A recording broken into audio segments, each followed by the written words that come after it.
மகிழ்ச்சியோட சேர்ந்து ஒரு பெரிய பொறுப்பு வேற. காங்கிரஸ் கட்சி தமிழ்நாடு காங்கிரஸ் கமிட்டி தலைவர் என்பது மிக மிக பொறுப்பான ஒரு பொறுப்பு. அதுவும் தென் தமிழ்நாட்டுக்கு பல ஆண்டுகளுக்கு பின்னால தென் தமிழ்நாட்டிற்கு வர்றவங்களுக்கு கிடைச்சிருக்கு. குறிப்பிட்ட விதத்துல விருதுநகரை பொறுத்த மட்டும், விருதுநகர் மாவட்டத்தை பொறுத்த மட்டும் பெருந்தலைவர் காமராஜர் அந்த பொறுப்பில் இருக்காரு. அது மாதிரியே பெரியவர் கிருஷ்ணசாமி நாயுடு அவர்கள் பொறுப்பில் இருக்கார் தமிழ்நாடு காங்கிரஸ் தலைவராக. இப்படி பெரும் தலைவர்கள் இருந்த அந்த பொறுப்புல என்னையும் அமர்த்தி இருக்கின்ற அகில இந்திய காங்கிரஸ் கட்சியுடைய தலைவர் மல்லிகார்ஜுன கார்கே அவர்களுக்கும் எதிர்கட்சி தலைவர் ராகுல் காந்தி அவர்களுக்கும் அவருடைய நன்றியை தெரிவித்தார்.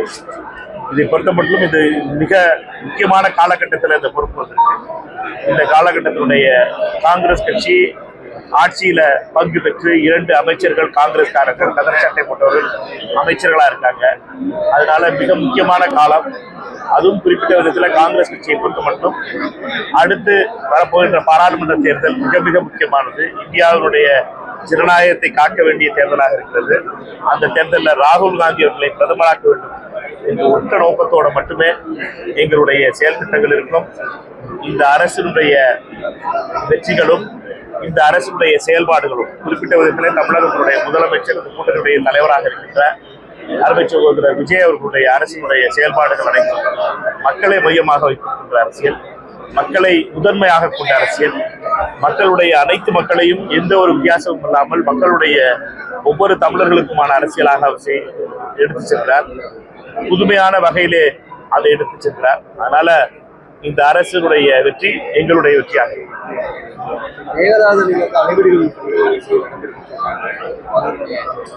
என்னை பொறுத்த மட்டும் மேகதாது அணை என்பது மத்திய அரசினுடைய அனுமதி இல்லாமல் அமைக்க முடியாது. தமிழக அரசினுடைய ஒத்தாசை இல்லாமல் அதை அமைக்க முடியாது சட்டப்பூர்வமாக. கர்நாடகத்தினுடைய அரசியல்வாதிகள் மேகதாதுவை வைத்து அரசியல் செய்யலாம். ஆனால் தமிழகத்தினுடைய அரசியல் தலைவர்கள் அனைவரும் ஒரே கருத்தோடு தமிழகத்தினுடைய நலன் மையமாக வைத்து இதை அரசியலாக்காமல் நம்மை பொறுத்த மட்டும் மொத்த கருத்தோடு நம்முடைய நியாயத்தை எடுத்துச் சொல்ல வேண்டிய நேரம் இருக்கிறது.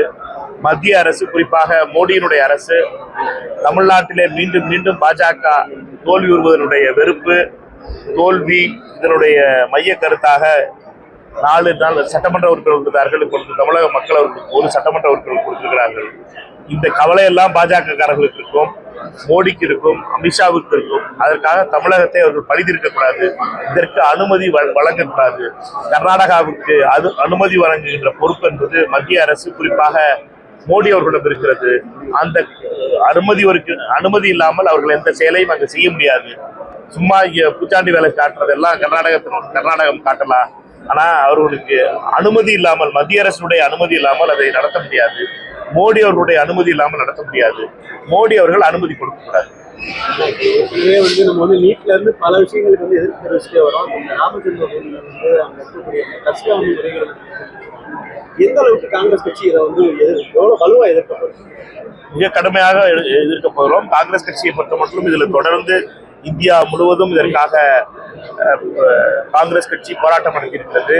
இந்தியா முழுவதும் இதற்காக முக்கிய தலைவர்களை அனுப்பி பத்திரிகைகளில் இதை பற்றி பேச வைத்திருக்கிறோம். காங்கிரஸ் கட்சியை பொறுத்த மட்டும் மக்களுக்கு, ஏனென்றால் இதுல பாஜக RSS காரர்கள், சங்கிகள் ராமர் கோயில் உண்டியல்லே கையை வச்சுட்டார்கள் என்பதுதான் கொடுமை.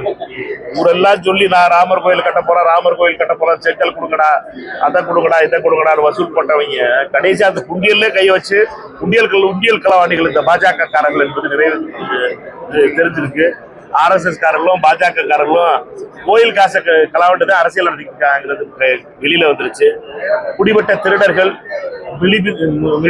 விழி புதுங்கி நிற்கிறார்கள். ஆனால் பிரதமர் மோடியை பொறுத்த மட்டும் கோயிலை திறக்க வந்தாரு. கோயிலுக்கு திறக்க வரும்போது மட்டும் பயங்கரமா பேக்ரவுண்ட் மியூசிக் எல்லாம் போட்டு வந்தாரு. பார்த்தா இதுல திருட்டு நடந்திருக்கு. இதை பத்தி வாயை திறக்கல, ஒரு வார்த்தை சொல்லல. ஏனென்றால் அவரோடு கூட இருப்பவர்களுடைய பொறுப்பாக இருக்கிற இந்த கோவில் அயோத்தி கோயில்ல, ராமர் கோயிலே இவ்வளவு பெரிய திருட்டு நடத்தக்கூடியவர்களாக இருப்பவர்களை பற்றி வாய் திறக்காமல் பாஜக இருப்பதை கடுமையாக இந்த பாராளுமன்ற கூட்டத்தொடரை காங்கிரஸ் கட்சி எடுக்கும். எங்களை பொறுத்த மட்டும் இதுல நீதி கிடைக்க வேண்டும்.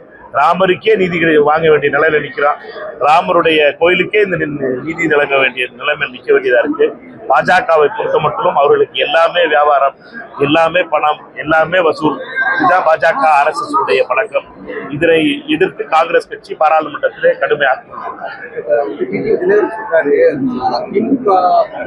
வெற்றி பெற்று அமைச்சரவை போயிருக்காங்க. அது சாத்தியம்னா திமுக ஒன்றிணைந்து சாத்தியமா இருக்கலாம் வருங்காலத்தில். அந்த டிடிவி அவர்களை பொறுத்த மட்டும் எல்லாத்தையும் ஒருங்கிணைக்கிற வேலையை பார்க்கிறாரு. ஆனா பாவம் அவரை பொறுத்த மட்டும் ஒழுங்கா இருந்த அதிமுக ஒண்ணுமுல்லா பார்க்கல.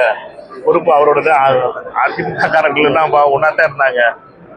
அதனால அந்த டிடிவியை பொறுத்த மட்டும் இதே கருத்தை அவர் அதிமுகவை ஒருங்கிணைக்கிற பண்ணியிருந்தாருன்னா எம்ஜிஆர் ஆரம்பிச்ச கட்சி, ஜெயலலிதா பாவம் ஜெயிலுக்கெல்லாம் போய் காப்பாற்றின கட்சி இந்த நிலைமைக்கு வந்திருக்காது.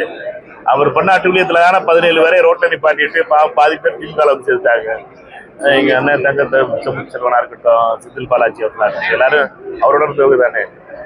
இதெல்லாம் அதிமுகவை அவர் அழிப்பதற்காக அழிவு பாதைக்கு அழைத்து செல்வதற்கு முன்னால பழனிசாமி அவர்களோட அவருக்கு இருந்த பிரச்சனையும் அண்ணன் OPS அவர்களோடு இருந்த பிரச்சனையும் அதிமுகவை இன்னைக்கு எந்த நிலைமையில ஆக்கிருச்சுன்னு தெரியும். இதெல்லாம் அதை ஒருங்கிணைக்க பார்க்கட்டும். அதுக்கப்புறம் இந்த கட்சியெல்லாம் ஒதுக்கி வேலை பார்க்க. சரியா? சரிப்பா, ரொம்ப நன்றிப்பா.